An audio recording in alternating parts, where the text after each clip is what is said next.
have a maximum of 5 minutes. You need not take the maximum 5 minutes. Thank you, Mr. Speaker. I want to say from the onset, this is very momentous.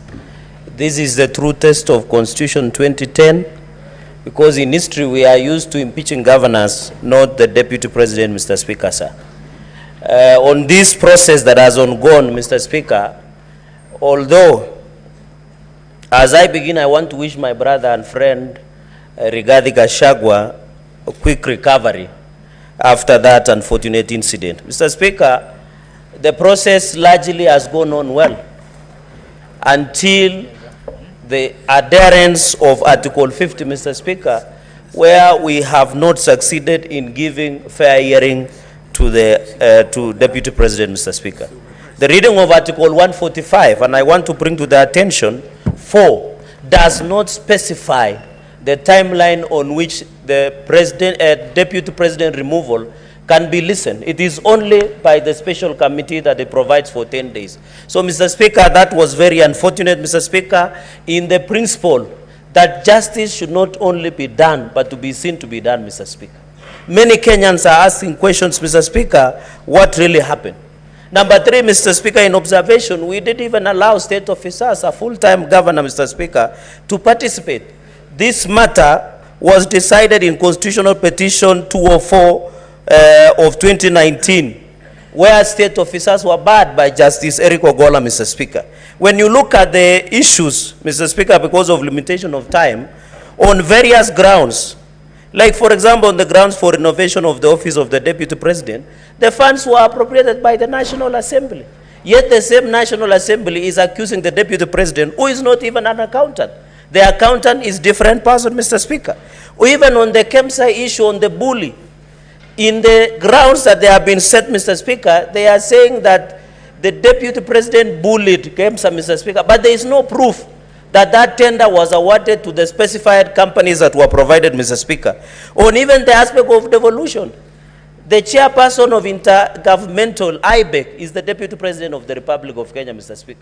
It is unfortunate that we are coming to circumvent the same law and accuse the Deputy President of undermining devolution, Mr. Speaker. Even on Kambini Vipingo road, Mr. Speaker, no one adduced the evidence that this road is either public or private, Mr. Speaker. Mr. Speaker, on the aspect, even on unexplained wealth, Mr. Speaker, you saw the mover did not give us a wealth declaration form from EACC to show us unexplained wealth of Deputy President, 5.2 billion, Mr. Speaker. So, Mr. Speaker, the grounds that have been adduced before the House stands on the quicksand, Mr. Speaker.